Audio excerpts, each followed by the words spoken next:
Movie एक businessman Steve बटियर से start होती है। बटियर एक एयरपोर्ट पर उतरता है जहां एक लेडी ड्राइवर बटियर के इंतजार में थी। वो उसे गाड़ी पर लेकर रियल प्लेइंग गेम के हेड ऑफिस जाती है। ऑफिस में न्यू फैकल्टी को लॉन्च किया गया है जो न्यूरोलॉजी की स्किल है। बटियर वहां के इंचार्ज मिस्टर चैन से मिलता है। ये पता चलता है कि इंसानों की मेमोरी एक इंसान के दिमाग से दूसरे इंसान के दिमाग में ट्रांसफ़र की जाती हैं। ये प्रोजेक्ट चंद घंटों का भूल भुलैया खेल है। इस खेल में एक इंसान के दिमाग की तमाम इंफॉर्मेशन दूसरे इंसान के दिमाग में ट्रांसफ़र करने के बाद उन्हें आर्टिफिशियल इन्वायरमेंट में रखा जाता है जहां वो अपने नए दिमाग में रहने का तजुर्बा कर सकते हैं। इस प्रोजेक्ट में 10 लोग हिस्सा लेते हैं और खेल में सिर्फ एक ही इंसान जीतकर फाइनल तक पहुंचेगा, ये जानते हुए भी कि उनकी ज़िंदगी का कोई भरोसा नहीं है कि वो जीत जाएंगे या हार जाएंगे। बटियर के पूछने पर मिस्टर चैन बताता है कि 9 लोगों ने इस गेम में हिस्सा लिया है। गेम में हिस्सा लेने से पहले ही लोगों को सब कुछ बताया जाता है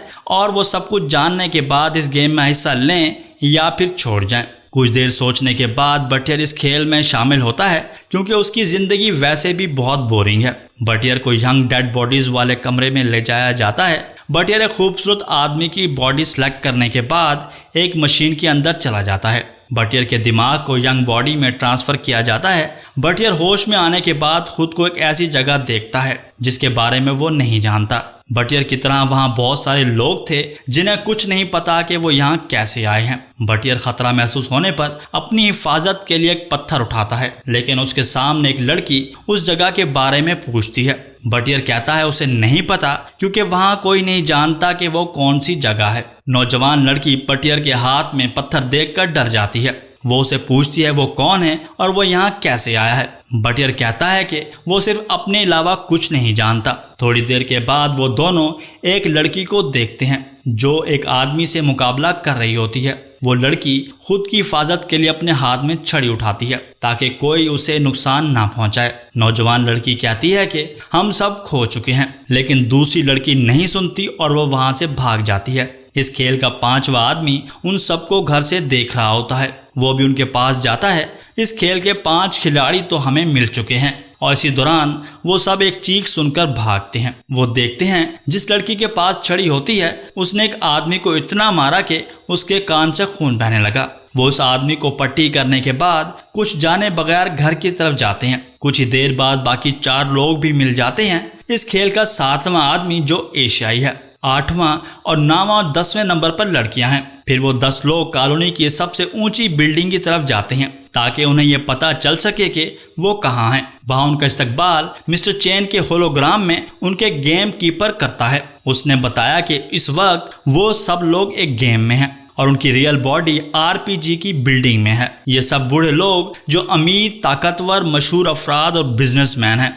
जिन्होंने इस गेम में हिस्सा लेने के लिए एक बड़ी अमाउंट दी है ताकि वे एक बार फिर जवान होकर अपनी ज़िंदगी को एंजॉय कर सकें। इसके बाद गेम कीपर उनको बताए बगैर उनकी असल शनाख्त को पता देता है। उनकी टेक्नोलॉजी और उनके बारे में तमाम इंफॉर्मेशन वहाँ मौजूद थी। तभी पता चलता है कि इस खेल का विनर सिर्फ वही होगा जो जिंदा बचेगा और हर घंटे बाद एक आदमी दूसरे को मारेगा और वो उसे तब मार सकता है जब उसे मालूम हो कि डेड बॉडी का असल मालिक कौन है। अगर जाने बगैर वो किसी को मार दे तो खुद भी मारा जाएगा क्योंकि उनमें से किसी को ये नहीं पता होता कि वो कौन है। ये एक भूल भुलैया गेम होती है।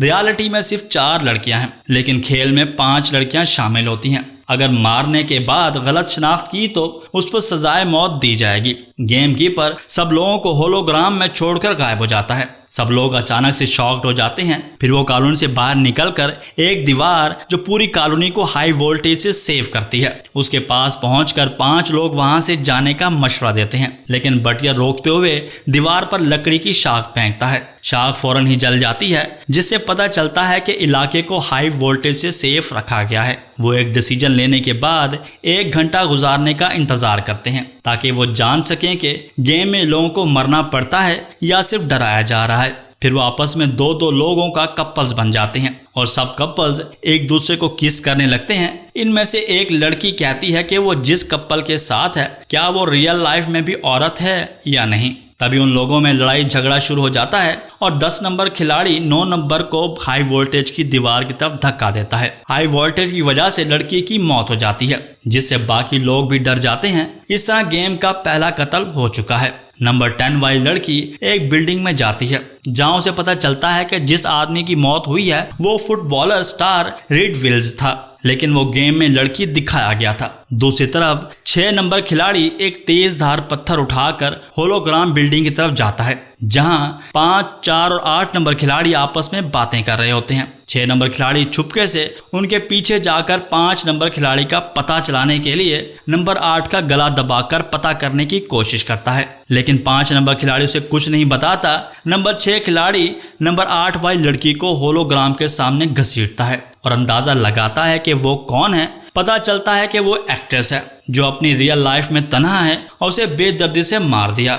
ये मान करके उसका असल नाम कैट ब्रिंगटन है, लेकिन वो कैट ब्रिंगटन नहीं होती। वो जैसे ही होलोग्राम को छूता है वो भी फौरन मर जाता है। नंबर 8 असल में आर्टिस्ट यास्मीन नोवा थी। नंबर 2 खिलाड़ी दरख्त की शाख पकड़कर अपना सर पीटने बैठ जाती है, तभी बटर उसके साथ झगड़ने लगता है। जल्दी बटर नंबर 2 खिलाड़ी को करीबी कुएं में धकेल देता है और नंबर 2 खिलाड़ी की मौत हो जाती है और बटर सदमे में है, क्योंकि उसे नहीं पता होता जिसको उसने मारा है वो कौन है। उसे अपनी जान का खतरा होता है। वो होलोग्राम रूम में जाकर उसे कैट ब्रिंगटन समझता है। खुशकिस्मती से बटियर का अंदाजा दुरुस्त निकला और उसकी जान बच जाती है। दूसरा नंबर 3 और 10 साउथ की तरफ जाते हैं। 10 नंबर अपने साथी का गला घोंटकर मारने की कोशिश करता है, लेकिन नंबर 3 चालाकी से उसके बाजू को जख्मी करती है। नंबर 10 होलोग्राम कमरे में जाता है जहां एशियाई नौजवान आदमी छुपा होता है। वो बहाने से आकर एशियाई नौजवान को गिराने की कोशिश करती है, लेकिन वो 10 नंबर को ही धक्का दे देता है और वो 2 मंजिला बिल्डिंग से नीचे गिरकर मर जाती है।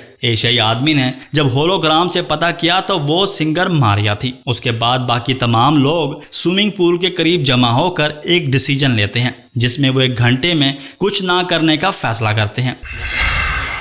नंबर 7 की असल शनाख्त जानता है और वो होलोग्राम की तरफ जाकर छुपने की जगह तलाश करता है। उसे एक बॉक्स मिलता है, उसके अंदर एक पिस्तौल और 9 गोलियां हैं। उसके बाद वो एक गोली पिस्तौल में डालकर नंबर 7 को मारता है। 7 नंबर अचानक स्विमिंग पूल में गिर जाता है, जहां बटियर और 4 और 5 नंबर खिलाड़ी एक दूसरे से बातें कर रहे हैं। बिल्डिंग से गोली चलने की आवाज से पता चलता है कि 7 नंबर को पेट में गोली लगी है, लेकिन एशियाई आदमी को ये नहीं पता वो कौन है, इसलिए वो उसे जिंदा छोड़ देता है। उसके बाद वो बंदूक से सबको मारने के लिए बिल्डिंग से बाहर निकालता है। 4 नंबर खिलाड़ी एक सीढ़ी के करीब छुप जाता है और 7 नंबर खिलाड़ी जख्मी होने की वजह से बिल्डिंग से छलांग लगाकर खुद को मार डालता है। अब 3 नंबर खिलाड़ी ने अगले 15 मिनट के अंदर एक खिलाड़ी को मारना होगा, नहीं तो वो खुद मारा जा सकता है। इसलिए 3 नंबर खिलाड़ी सब पर बंदूक तान कर उन्हें बाहर निकलने को कहता है, लेकिन 4 नंबर खिलाड़ी ये कहकर इनकार करता है कि बंदूक खाली है। तब पता चलता है कि उसने सिर्फ एक गोली लोड की थी